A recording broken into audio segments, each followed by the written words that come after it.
In November 2025, New York City experienced a historic moment.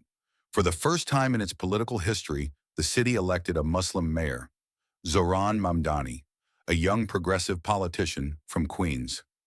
His victory symbolized a new era for a city built on immigration, diversity, and the pursuit of fairness. Mamdani's story began far from the United States. He was born in Uganda to Indian parents who had fled East Africa. His childhood, however, took place in New York, where the family moved in search of a better life. Queens, one of the most ethnically diverse places in the world, became the environment that shaped his worldview. Growing up among hardworking but often overlooked residents, Mamdani saw the real face of the city, incredible opportunities but also deep social inequalities. He saw how immigrants built entire neighborhoods, yet rarely received political representation. He saw families working two jobs and still struggling with rising rent and lack of support. As a teenager, he began volunteering, helping tenants fight rent hikes, assisting newcomers with legal aid, and participating in campaigns to improve public transportation. These experiences made him a committed believer in politics centered on ordinary people. Without wealth, connections, or a famous last name, Mamdani entered politics as a regular New Yorker who understood the city from the inside. He took the same subway, paid the same rent, and faced the same problems. In 2020, he was elected to the New York State Assembly. There, he quickly became known for bold initiatives: free buses for all, protection of affordable housing, and reforms aimed at a fairer economy. Some saw him as an idealist. Others saw him as the voice of working people.